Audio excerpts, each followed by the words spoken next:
এই বাড়িতে বিলকিসরা থাকতো না? হের মাই যে বাড়ি বাড়ি কাজ করতো? এই যে এই বাড়ি কত কইতেছ? হ্যাঁ। বিলকিসরা এখনই থাকতো, আর হের মায় আমার বাড়ি কাম করতো। ও, বিলকিসের বাচ্চার পরে 2 মাস আগে হেরাই বাড়ি ছেড়ে চলে গেছে। কই গেছে জানেন? না, সেইটা কইতাম না। বাচ্চা মায়ের মতো হইছে না?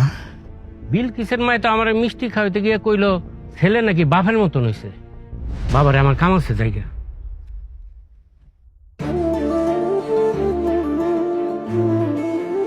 ছেলে হইছে? হ্যাঁ, হায় হায়, আমি কি করলাম আমি?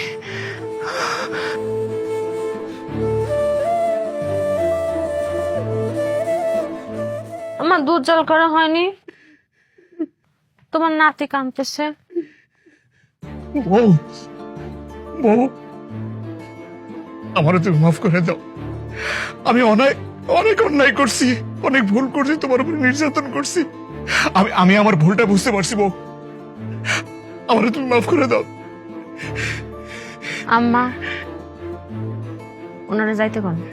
না, আমি যাবো না। আমি তোমার আর আমার সন্তানের না নিয়ে যাবো না। আমি আপনার সন্তান মানে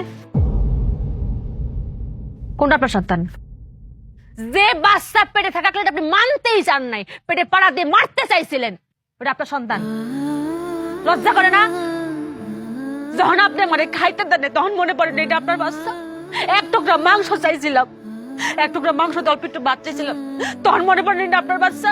মাংস ভাত একটু ঝোল চাইছিলাম, মাংসের ঝোল দিয়ে ভাতেন, তখন মনে পড়ে এটা আপনার বাচ্চা?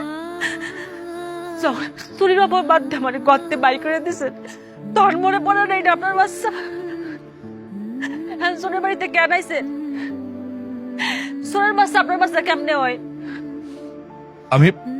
আমি জানি আমি অন্যায় করছি, পাপ করছি। পাপের শাস্তি আল্লাহ আমার দিছে। আমি এখন নিঃস্ব। আমি শূন্য হাতে তোমার কাছে আইছি। তুমি আমার মাফ করে দাও। তুমি তো বলছো তোমার মেয়ের সন্তান হবে, তাহলে ছেলে সন্তান হইল কেমনে? মনে হয় আমার কাছে লুকাইছো না? লুকাইছি।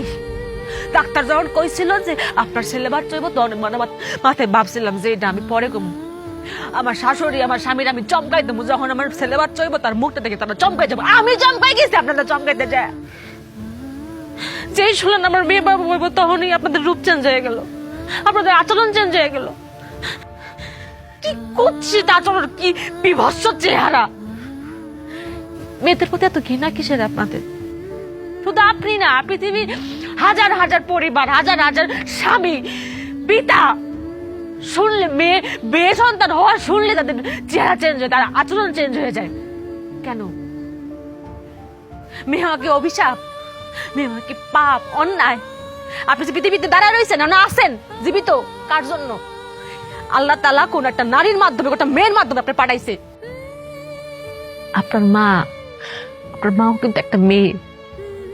কোন কিতাব, কোন কোরআন বই পুস্তকে লেখা আছে যে বাপের পায়ের নিচে সন্তানের বেহেশত? দেখছেন? দেখবেন না তো।